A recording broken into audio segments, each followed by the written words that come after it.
looking at chapters 4 and 5 tonight. I've entitled them Wisdom, quote unquote, in Action. And what we'll see here, I think, is this interesting sort of chalk walk, walking the chalk line, and sometimes on one side and sometimes on the other. As I say in the background, it further develops the theme of Solomon's wisdom as seen in two areas: administration, verses 1 to 28, and insight into the workings of the world, especially in classification. Say more about that as we get there, 29 to 34. The chapter tends to be laudatory, but as before, we see that the author-compiler, more by what is not said than what is said, letting us see there's a worm in the apple. Chapter 5 develops that same theme and its attendant questions. As I said in the introduction to the study, there's no real agreement among scholars as to how the books of Kings were put together. It's pretty well agreed there was not an author who sat down and wrote the whole thing, although some would argue that, arguing that it was done during the exile. I don't believe that. Rather, it's generally thought that you had a series of editors. And I suggested, especially on the basis of the book of Chronicles, which speaks again and again of the prophets as the collectors, I think they're the ones that did this. And it's pretty clear that they used a variety of things. They used their own personal observations. They also used chronicles from the royal libraries. We'll see that especially as we get beyond Solomon into the other kings. They used records of various sorts, and I think we see that here in these two chapters, where I think it's reasonably clear that verses 1 to 6 of chapter 4, 7 to 9, 20 to 28, and 29 to 34 may have all been separate written pieces that have been collected and put together. In the same way, chapter 5, verses 13 to 18 may be a record. This might explain some discrepancies. What are we doing here with Abiathar showing up again? And we'll talk about that. Chapter 4, verse 6, Achishar is said to be over the house. And the NIV translates palace administrator. I and a handful of others think that position is equivalent to prime minister. And again, I'll talk a little bit more about that. In the list of things that were brought to the palace for the daily menu, there's a statement that 30 cores were brought. That's about 5.5 tons. That much stuff was being brought to the palace for consumption there. In that case, each month. That's still a lot of stuff. Solomon, by controlling the world from Egypt up to the Euphrates River, had a stranglehold on the trade of the ancient world. People often say, well, why in the world did God put Abraham in such an out-of-the-way place as Canaan? The fact is, it wasn't out of the way at all. The ancient world, that's Turkey, and that's Egypt. That's the Euphrates River. That's the Tigris River. Down here's the Persian Gulf. There's Babylon. There's Assyria. As I said, over here is Egypt. And here is the Arabian Desert. So how do you get from Babylon to Egypt? You go up here and down there and there. How do you get trade from the Red Sea out to Greece.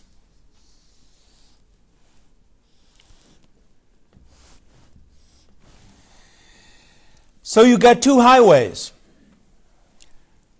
The one that is called the way of the sea, and one that's called the way of the kings. If you control from the border with Egypt to the Euphrates River, you have a stranglehold on the trade of the world. And you're in a position to become fabulously wealthy. And so what is described of Solomon here, sometimes people say, well, that's impossible. Not in the least. I've loved to say to students over the years, it's as though you have the only toll booth on I-75 between the Mackinac Straits and Miami. Are you going to get rich? You sure are. And that's exactly what was the case for Solomon. Finally, a word about wisdom. Wisdom in the ancient world was completely pragmatic. It was looking at life, what works and what doesn't work. So, the person who is diligent will become wealthy. The guy who sleeps all day will become poor. Every time? All the time? No, not necessarily. You're stating a general principle. I've always liked the one where if the king invites you, young man, to dinner, do not sit down beside him. Sit at the foot of the table. That way, he will not say to you, "Who are you? Move." Rather, he might say, "Oh, young man, come up a little closer." Pragmatic wisdom. Now, it's interesting in the Bible that gets tweaked a bit. Is this wise because it works? Or is it wise because it's right? Is it an expression of the fear of the Lord? Or is it just a desire to get ahead? But at its base, wisdom is simply observation of the world. And that's why in chapter 5 it'll talk a bit about he classified all the animals and all the plants and everything else. Again, it's tremendous observational skills. But it has its limitations. And we'll be looking at that rather carefully. Well, we begin with, again, this gift of administration, which he clearly had in spades. And you see his organization. Now, on the screen, I've projected, it's 2 Samuel 8:16 to 18. Just in the notes, for some reason, only put 8:16, but it's 2 Samuel 8:16 to 18. So that's the top one here. And this is David's first organization. Joab, son of Zeruiah, was over the army. Jehoshaphat, son of Ahilud, was recorder. Zadok, son of Ahitub, Ahimelech, the son of Abiathar, were priests. Sariah was secretary. Benaiah over the Kerethites and the Pelethites. That's David's bodyguard. And David's sons were priests. I want to talk about that in a minute. But there's the first royal cabinet put together by David fairly near the beginning of his reign. The second one is from 2 Samuel 20, 23 to 21:1. This is old David. This is the royal cabinet toward the end of the reign. Not many differences. Joab in command of the army. Benaiah, Kerethites and Pelethites. But here's a new one. Adoram was in charge of forced labor. Oops. Jehoshaphat, son of Ahilud, was the recorder. He's still there. And Sheva was secretary. Zadok and Abiathar were priests. And Ira the Jairite was also David's priest. That's interesting.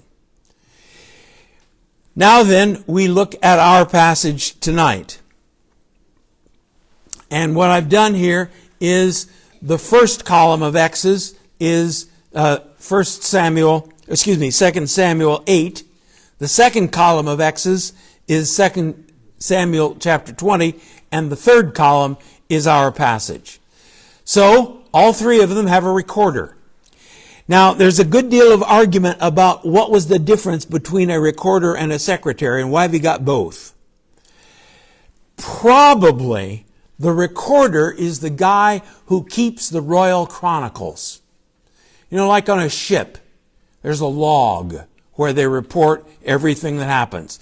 And each guy who's in charge on the deck, the officer of the day, is in charge of keeping that log up to date. So probably that's the recorder. Now the fascinating thing is, this guy is the same fella. Jehoshaphat, son of Ahilud. He was there in the beginning with David. He's there toward the end of David's reign, and he's still there in Solomon's reign. He must have been pretty competent. Secretary probably is the one who keeps the minutes, sends out the memos, and is the king's leg person. Probably. So again, you've got a recorder in all three, you got a secretary in all three, got a commander of the army in all three, and you got priests in all three, and Zadok and Abiathar show up in all three. Interesting. Come back to that. Commander of the Kerethites and Pelethites doesn't show up in Solomon's. Now, one of two things happened. Number one, maybe Solomon dissolved David's bodyguard. Maybe these guys were more loyal to David than they were Solomon. That's my best guess. But it's also possible, since Benaiah was the commander of the Kerethites and Pelethites, and he's now the commander of the army, maybe they've just been folded into the army. But in any case, they don't show up anymore. Forced labor does show up again. And again, we'll have reason to talk about that. David's sons, priests, only in that first cabinet. What's going on? Well, if you remember, last week we talked about the chaotic religious situation in Israel after apparently not only was the ark captured, but the tabernacle burned. And although Samuel is given a kind of a long Levitical connection in Chronicles, it's a very, very long one. It doesn't seem likely that Samuel was, maybe he was a fourth cousin of a fifth brother of an aunt's uncle and a grandfather's brother of a Levite. But, so here's Samuel, the guy who really is operating as the chief priest in the land, who's not a Levite. So it's not out of the question for David to have anointed a couple of his sons to act as his priests. Interestingly, it doesn't show up again. They're not there in the later cabinet, and they're not anything of that sort in Solomon's cabinet. Then there is, though, in the second cabinet, David's priest. And in Solomon's, the friend of the king and priest. I wonder if this was a chaplain, the king's chaplain. Don't know. Then in Solomon, you have the priest. I take it this is the high priest. And Zadok and Abiathar, by this time, both are old men. I suspect they are priests emeritus. And even though Abiathar has been exiled out of Jerusalem, he's still alive, and sort of like our Methodist bishops, you're a priest for life. So I suspect that's what's going on there, that neither Zadok nor Abiathar were active. Zadok still in the city, but Abiathar not. Then you also have somebody who's in charge of the officers. Remember, talk about this in a moment, Solomon had 12 administrative officers over the 12 regions. And this guy seems to have been in charge of that. And then finally, for the first time, somebody who is over the house. As I said, most translations are going to take this as palace administrator. Well, maybe so. I mean, you've got this huge palace complex now. Palace, temple, administrative buildings, all that. So it may well be that somebody was appointed. But when you get down to Isaiah, a couple of hundred years later, this guy is exercising more authority than just being over the house. So it may well be that that's where he started as palace administrator. But I think by the time of Isaiah, he's really prime minister. He's the chief guy who's running the kingdom for the king. So what we see here is an increasing bureaucracy, don't we? We've got more officers in each case and more people involved in running the kingdom. Again, here is wisdom. Don't try to do it all yourself. Divide it up. Going all the way back to Moses' father-in-law. Back in Exodus, when he says, hey, you're killing yourself. Divide up the work. So here it is with Solomon, continuing that and carrying it on. All right. Questions or comments there on the developing cabinet? All right. Verse 7. Solomon had 12 district governors over all Israel who supplied provisions for the king and the royal household. I think that's kind of interesting. They were governors. And what was their job? Supply the royal household. Oops. Each one had to provide supplies for 1 month in the year.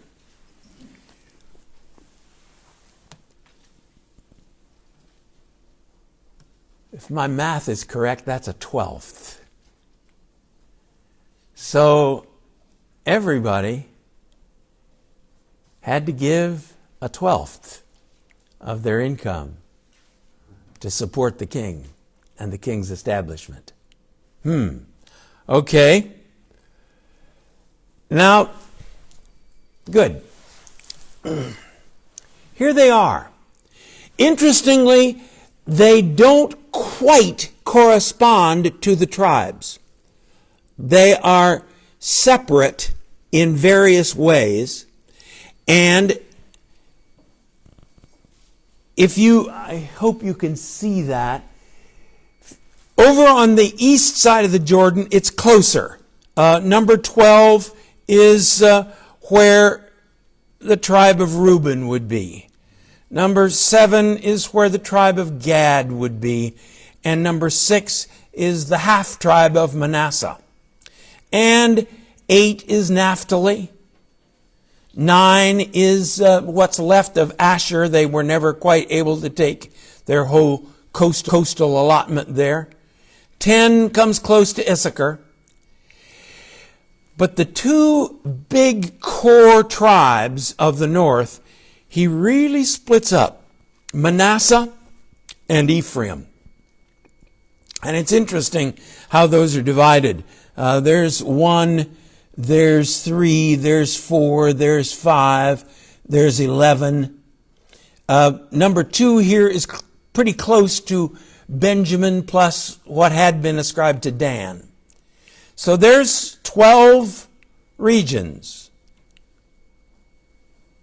What's left out? Judah.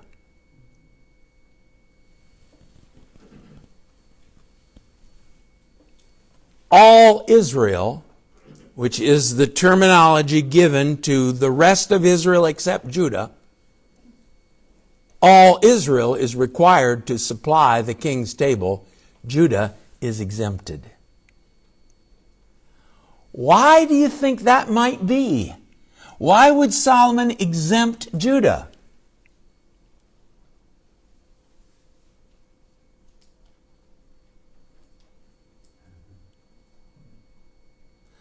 It's his family. He's a Judean. David is from Judah originally. Bethlehem. Remember? This smacks of favoritism, doesn't it? Now, why do you think how would he explain that to himself? What are your thoughts? Judah stuck with the Davidic kingdom when Absalom led the rest in a rebellion. No, you got it backwards. I got it backwards? Yeah. Okay. Judah went with Absalom against all the others.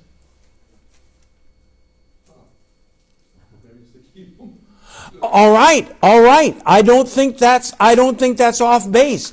I think indeed that there may have been some thought, boy, if I put too much of a burden on them, they'll pull out again. My own people will pull out. So there I'm certain there was some of that sort of thinking. It wasn't just plain old favoritism, although I think that's a big chunk of it. These are my people. But I think there's also some scheming, if you want to use that word for wisdom, in what we do here. Judah is, and again, you see the size compared to the others, especially after he's divided up Ephraim and Manasseh. Judah is in a position to wield considerable power. And so you better keep them happy. But here are the seeds. Remember, even as far back as Joshua, there are references to Judah and all Israel. And when Saul died, it's Judah with David and all Israel with Ishbosheth. So this division is very much at the heart of Israel's experience. As I've said to you before, part of it is geographic. The ridge that runs from Beersheba up to Jerusalem is pretty much a straight line. It's got some curves in it, but still, it's unbroken. So you've got good communication from Jerusalem south. From Jerusalem north, the ridge line is broken up, and so communication is much more difficult.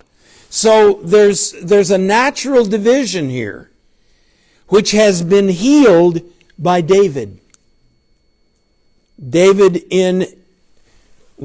after the Absalom thing, is working very carefully to pull Israel in and pull Judah in and get them together.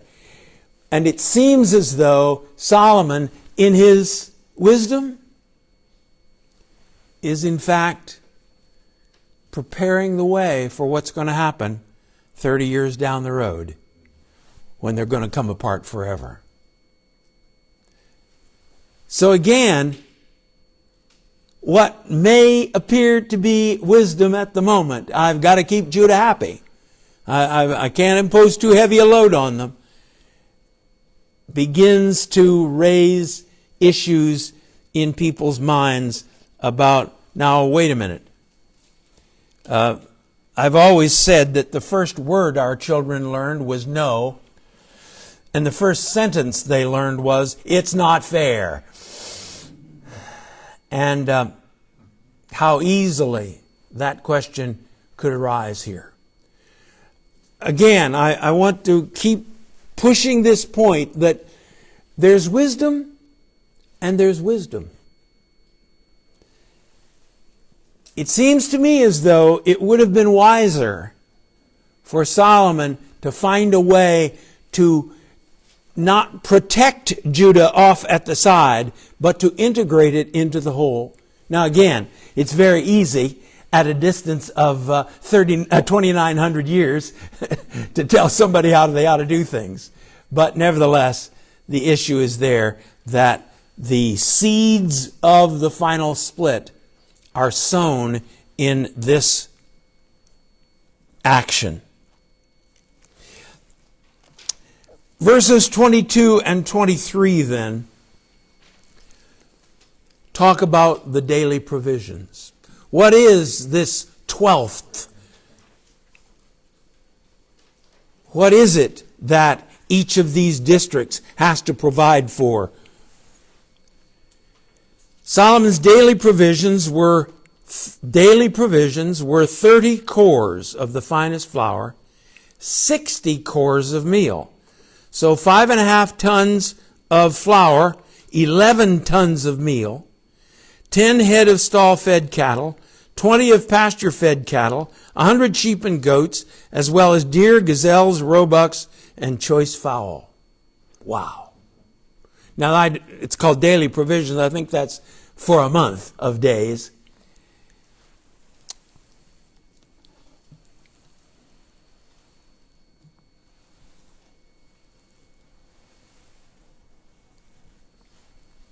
Here's what Samuel said back in the beginning when they said, "Give us a king."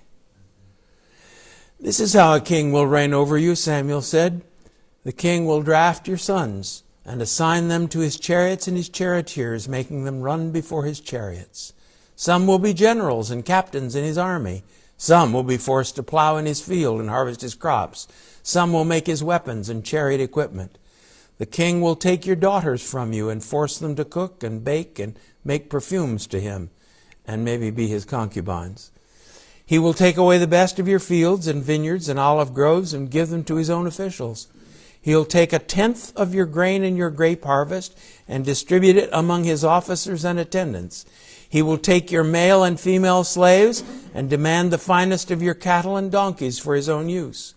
He will demand 1/10 of your flocks, and you will be his slaves." Prophet, huh? Prophet. So, what's happening here?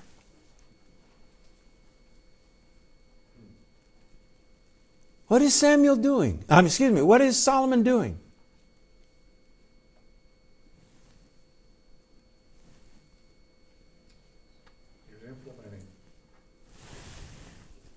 He's implementing.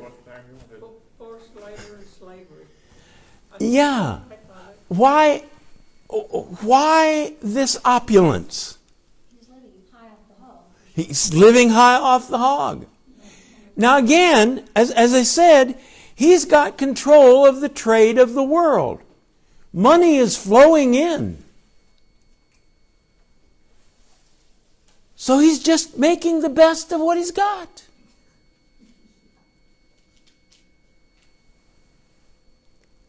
What's the principle here? What's the biblical principle with regard to wealth?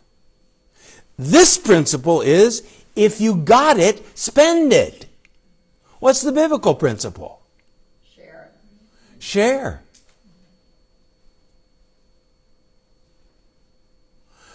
Just because you have it doesn't mean you need to spend it. One of the things that is commonly remarked about America is, instead of living 10% below our income and saving 10%, we're living at 10% above our income.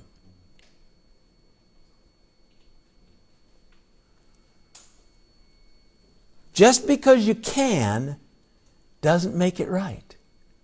Now again, Samuel is describing typical kingship, and Solomon is simply a typical king. Hey, all the kings around here do this. All the kings around here live like this. What's the problem? And notice how that thing is led into. The people of Judah and Israel were as Judah and Israel. Get it? are as numerous as the sand on the seashore. They ate, they drank, they were happy. Nobody's complaining. They've all got food and drink, peace. So why shouldn't I live like a king?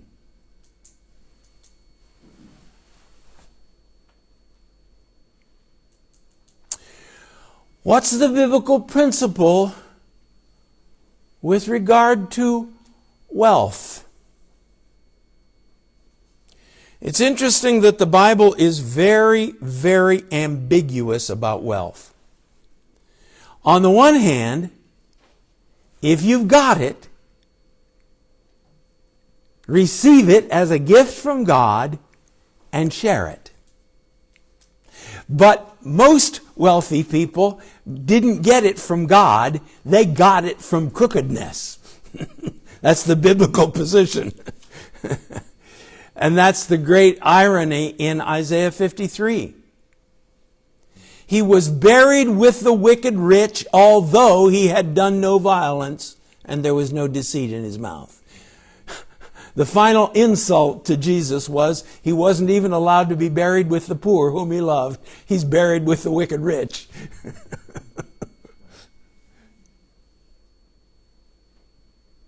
So, if you have wealth and you didn't steal it, you didn't achieve it by crookedness, that does not give you the right to blow it all on yourself. My heroes in this regard are three guys whose pictures are in the FAS building: George and Buddy and Joe Luce. Multimillionaires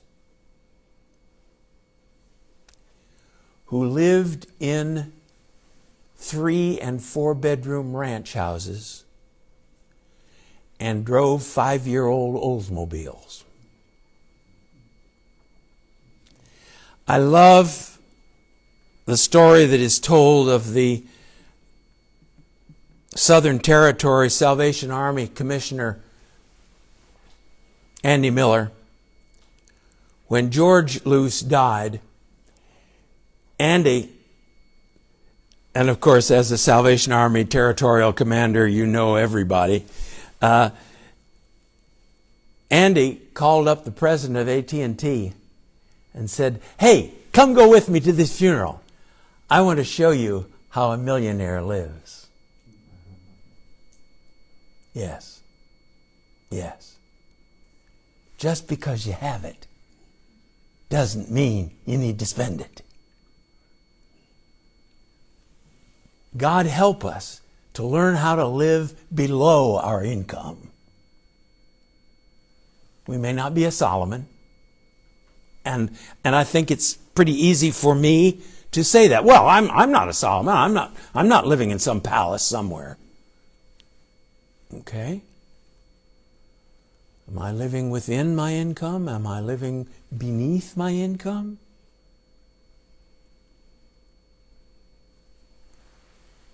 There's a principle here. And it appears to me that Solomon is just being swept along. I mean, everything is, to use a very, very learned Hebrew word, hunky-dory. Everything is fine. We got no problems. The money is flowing in. Why not? Go with the flow. Or not.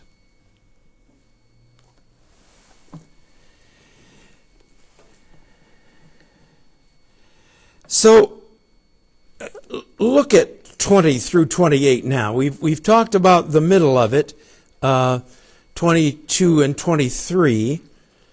The people of Judah and Israel were as numerous as the sand on the seashore. They ate, they drank, they were happy. Solomon ruled over all the kingdoms from the Euphrates River to the land of the Philistines, as far as the border of Egypt. These countries brought tribute and were Solomon's subject all his life. And then the 2 verses on his food supplies.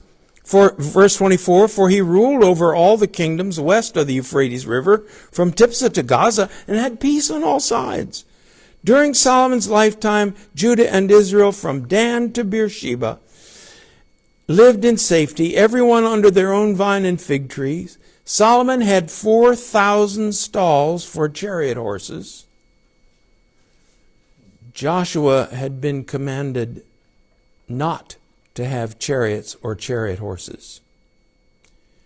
See, at that time, the chariot was the ultimate weapon.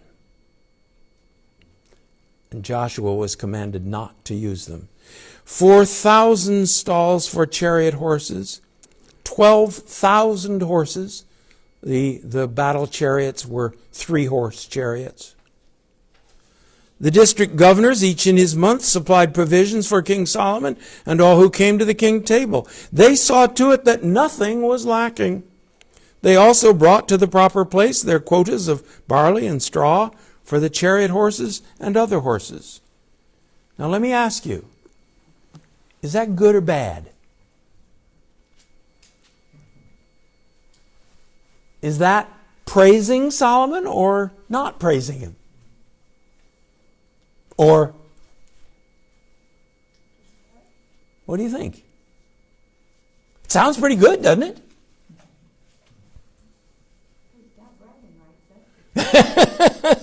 He's got bragging rights. Yeah.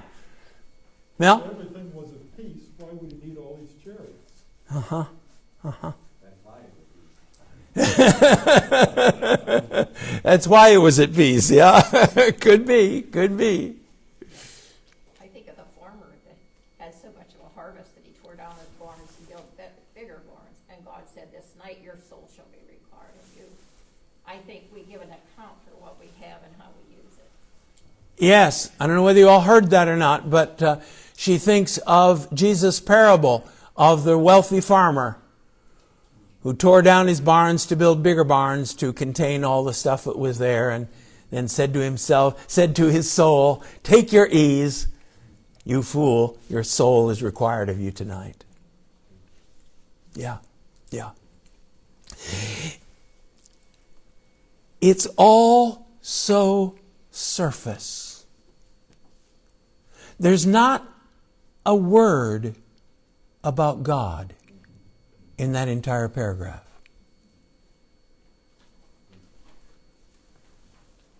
Not a word about evangelistic attempts in these conquered territories. Not a word about, and there was shalom in their souls.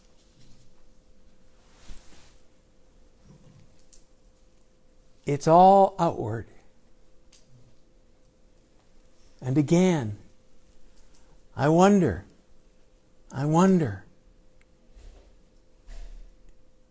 if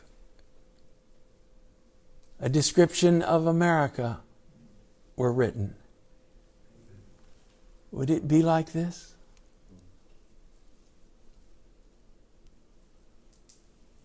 I don't know.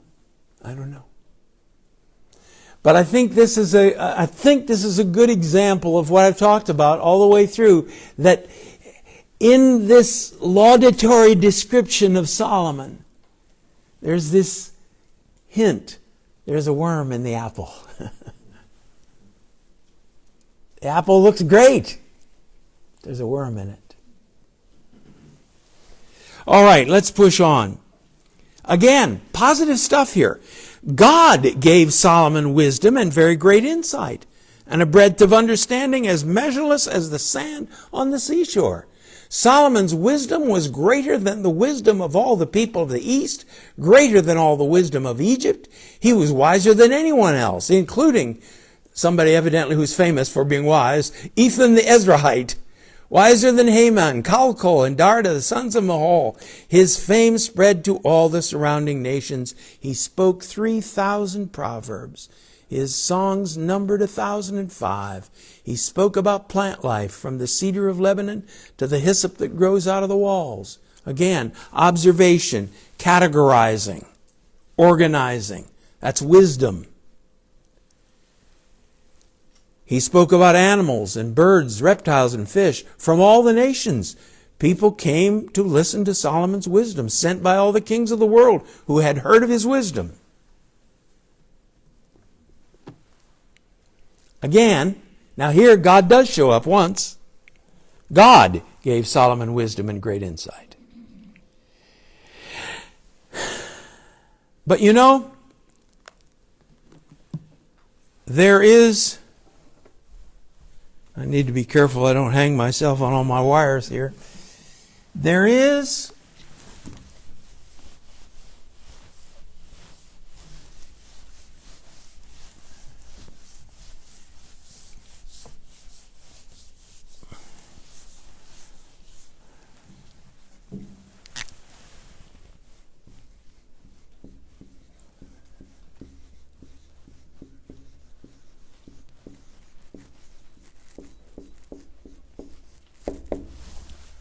and that's a gift of God.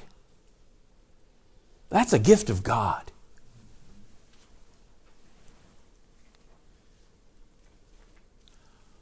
But intellectual ability does not always issue in what James calls the wisdom coming down from above. I think we see that in our universities today.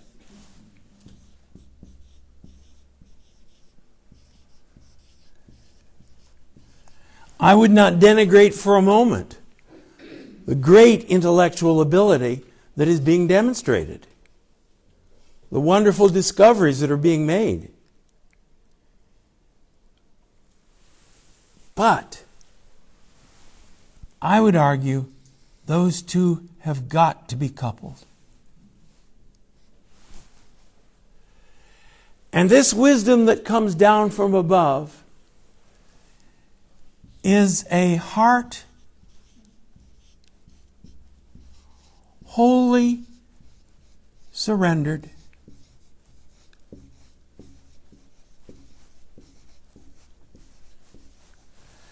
a heart turned outward,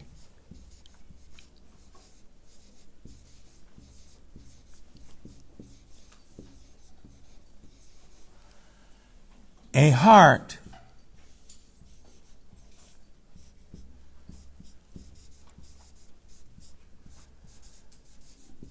that knows it is not God.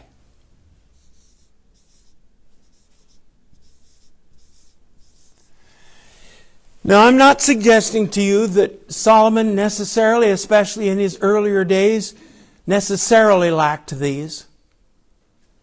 But I am suggesting to you that yes, God gave this to him.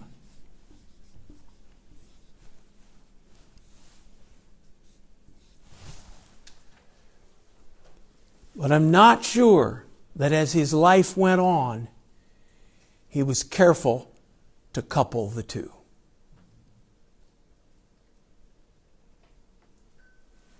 So, here's a guy, I think we would say in our language, with an IQ of 190.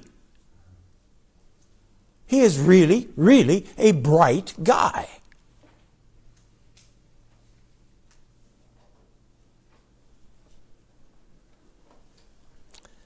But I would suggest to you that's not enough. And again, I remind you that we begin this whole section with chapter 3, verse 1. He married the daughter of Pharaoh. The seed was sown. A seed that slowly, I think, came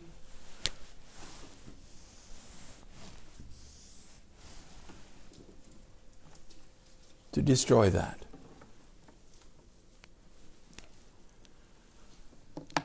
I've been in the higher education racket now for almost 55 years. And again, I've seen this happen. Again and again, I've seen bright young men and women gifted by God who have lost this wisdom. All right, hang on. Chapter 5. When Hiram, king of Tyre, heard that Solomon had been anointed king to succeed his father David, he sent envoys to Solomon because he had always been on friendly terms with David. Okay. I want you to notice that statement. I'm going to come back to it. What's his relationship to David? Friendly terms. Yeah. I think that's significant. So, now let's go back here. Yeah. Tyre is way up there at the top where the red line starts. This is the land of Phoenicia. It's interesting, when we were in grade school, we learned about the Phoenicians, famous sailors who sailed all across the Mediterranean, who established their colony at Carthage, that for a long time was a very serious rival of Rome. People who, quote, invented the alphabet. That's not true, but they certainly are the ones that propagated it. Yes. And the ancestors of a lady named Jezebel. Worshippers of Baal,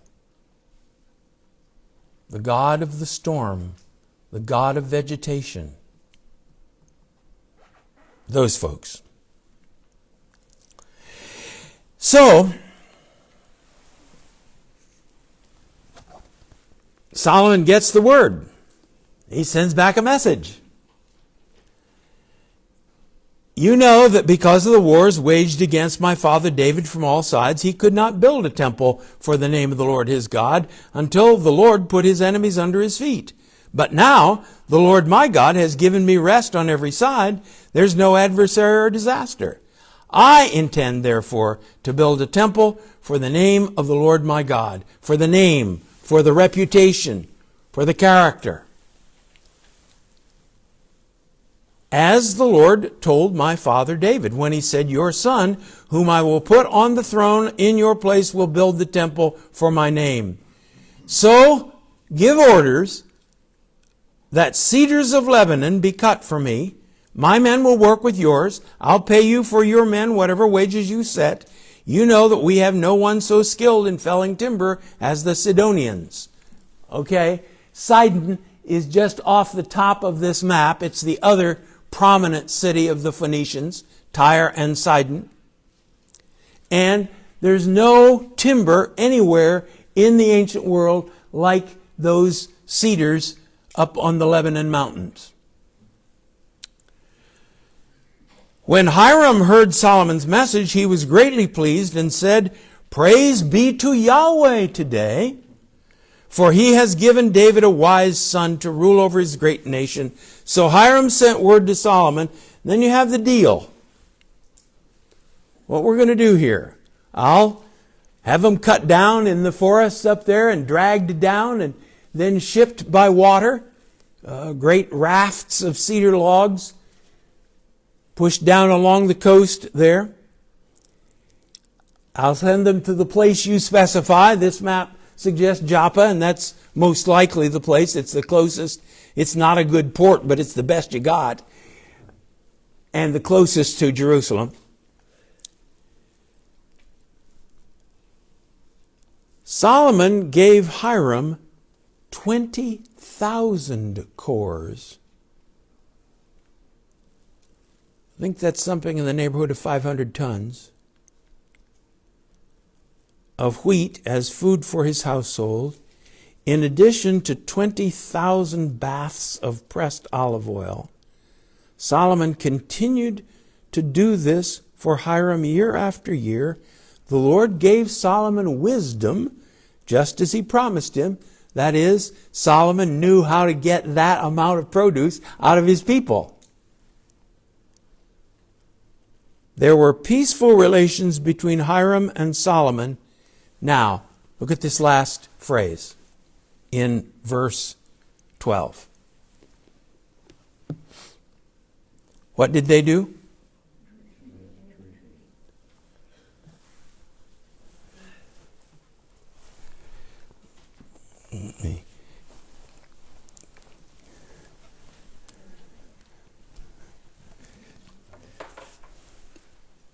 Here's the Hebrew language.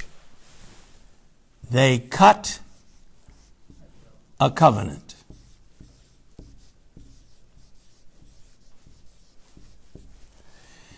Virtually everyone has agreed that that particular term is used because this is a blood covenant. I can't draw a good picture of a cow, but there are the two halves of the cow. The bloody halves of the cow. And the two parties pass between those two and swear, may God, your God and my gods, do so to me if I ever break this covenant. This is not friendly relations. This is blood covenant. Something that is strictly forbidden in the book of Deuteronomy. You shall not make a covenant with any of the people of the land. There's a reason for that. Because you call witnesses to your decision. And the witnesses are the gods. So that you, as you pass through those bleeding halves, are recognizing the gods of your partner. But it's such a good deal. I mean, God wants me to build this temple. Okay. I'll agree with that. And how am I going to get them built unless I get all these logs?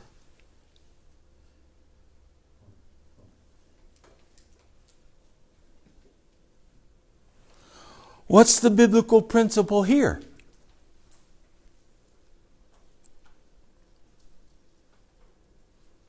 Putting faith in man instead of God. Putting faith in man instead of God.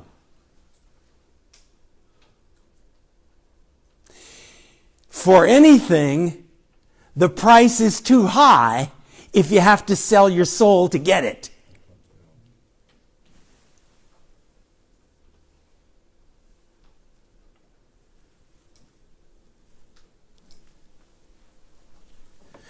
And how are you going to get it?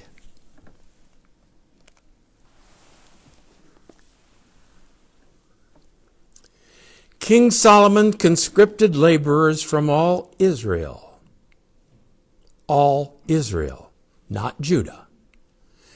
30,000 men. He sent them off to Lebanon in shifts of 10,000 a month, so that they spent 1 month in Lebanon and 2 months at home.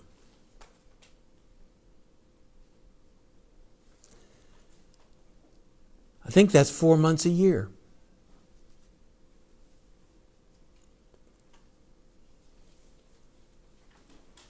Adoniram was in charge of the forced labor. Solomon had 70,000 carriers and 80,000 stone cutters in the hills, as well as 3,300 overseers who supervised the project and directed the work. At the king's command, they removed from the quarry large blocks of high-grade stone to provide a foundation of dressed stone for the temple. He will take your sons. He will take 1/10 of all your crops. He will take your daughters. But it's in such a good cause. This is for God.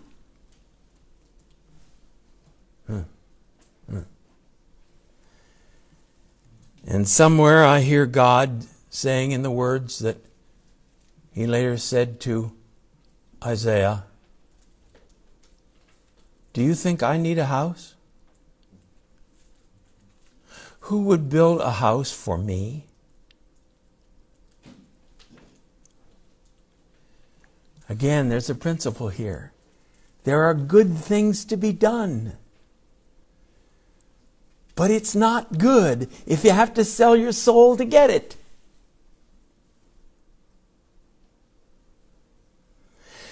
So again, if the 12 districts drove a wedge between Judah and all Israel, what do you think this did? The Judeans didn't have to give 4 months a year to work in Lebanon, cutting down trees. But the Israelites did. Again, I'm reasonably sure that Solomon had some very good political arguments for why this was necessary or a good idea. But seeds are being sown.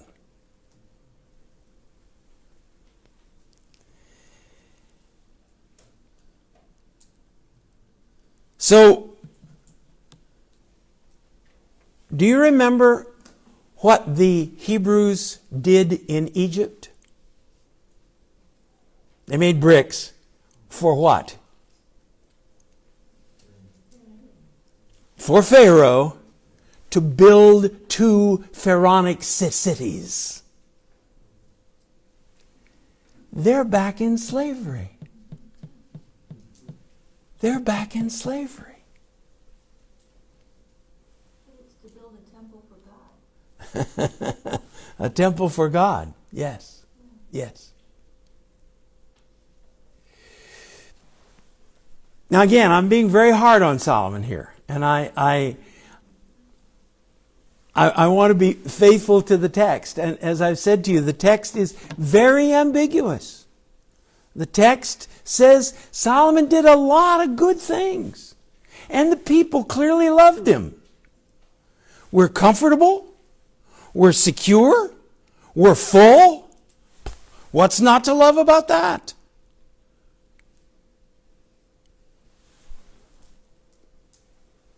So, what do we learn from these 2 chapters?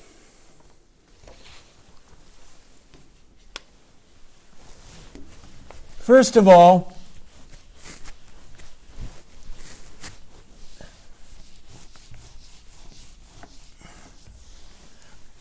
earthly wisdom is not necessarily heavenly wisdom.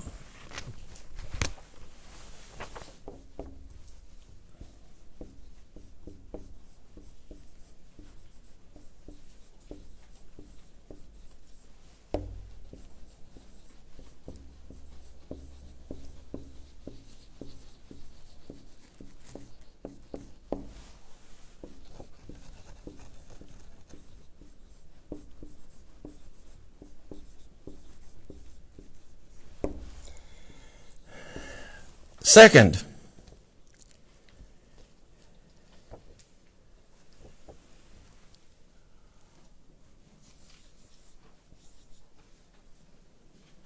we must not do anything merely because we can.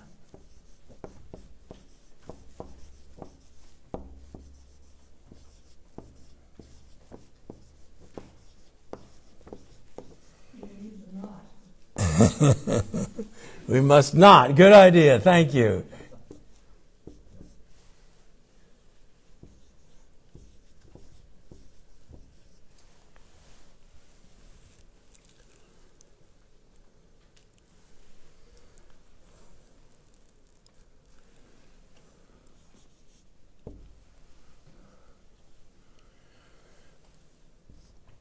Third, riches are a snare. And friends, we are the richest people in the world.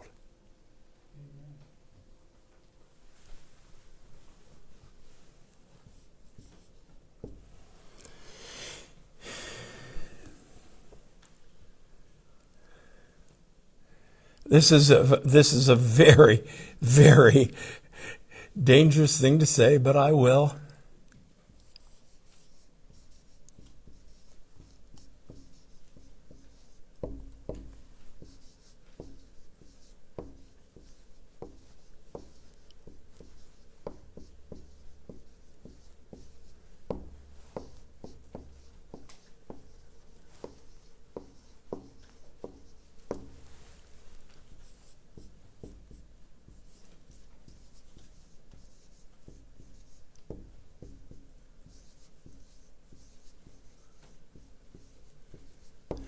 On that point, I want to share with you this passage from Genesis. The king of Sodom said to Abram, "Give back my people who were captured, but you may keep for yourself all the goods you've recovered." Remember the story? Sodom and Gomorrah were defeated in battle, and the people and the spoils were all carried off. And one of the people was Lot and Lot's family. So Abraham went after him. And he got the people and all the spoils back. And now the king of Sodom says, "Hey, you won the battle. You keep the spoils." Well, why not? It's the normal practice. To the victor belong the spoils. Why not? Abram replied to the king of Sodom, "I solemnly swear to the Lord God Most High, creator of heaven and earth." Wow. "I will not take so much as a single thread or sandal thong from what belongs to you. Otherwise, you might say, I am the one who made Abram rich." Oh my. Oh my. If God hadn't loved him before that, he had to love him then. Yeah.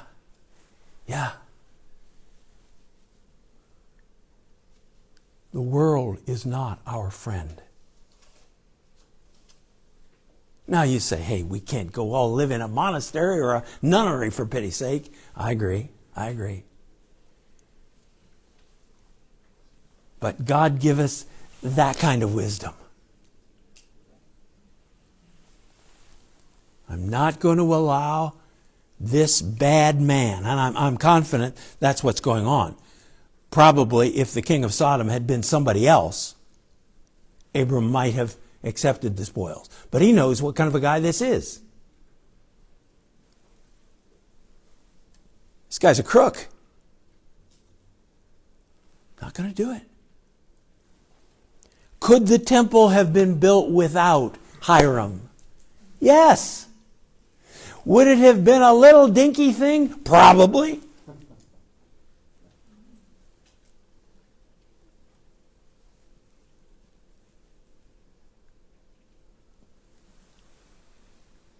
But if in the process it had somehow cemented the souls of the Hebrew people to God, it would have been the greatest building in the world. Would that be like Ezra's? Pardon? Would that be like Ezra's temple? Yeah. Oh, yeah. They cried when they saw the foundations, because it was only going to be half the size maybe of Solomon's. Yeah. And Haggai says, get at it. Don't worry about how big or how little it is. It's God's house. Go for it with Him.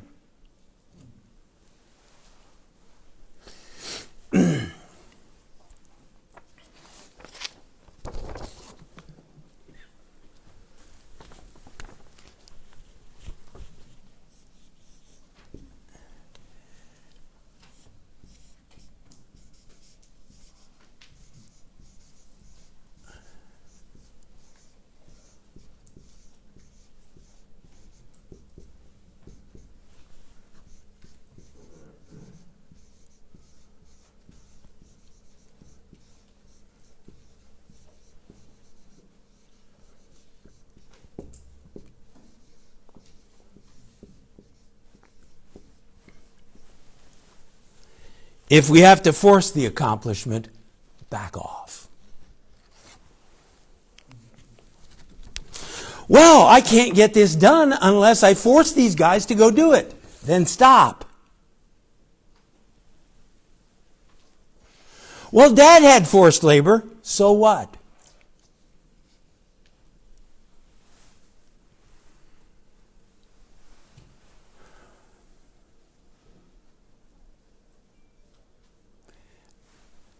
I read these chapters and weep. So good in so many ways, and yet underneath, growing rottenness.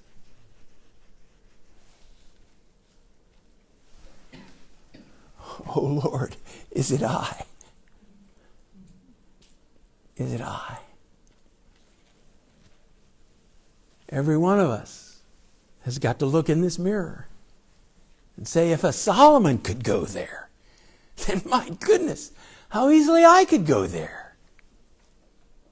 May it not be. May it not be.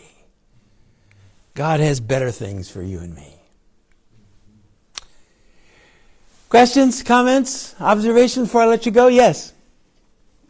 I couldn't help but think about, when Solomon sort of, I don't know, maybe he just got into his flesh, I'm not sure. But to have 700 wives and concubines, there's something wrong there. That's called sexual addiction, is what that's called. I mean, he couldn't possibly know that. No. And I maybe I said this in the introductory section. This almost certainly is political. That these are deals made with surrounding countries. More of these, I suspect, he got a whole bunch of Phoenician women in this covenant with Hiram. Women who may never have spent a night with him in the rest of their lives, but were shut into a harem alone. So almost certainly large numbers of these were political prizes. Well, that makes a little more sense. Yeah. Her son said one time, he must have a really big bed. Yeah, right. I'm afraid so.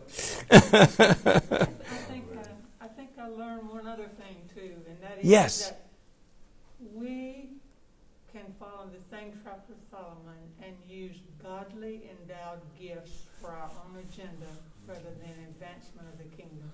We can use godly endowed gifts for our own agenda rather than for the advancement of the kingdom.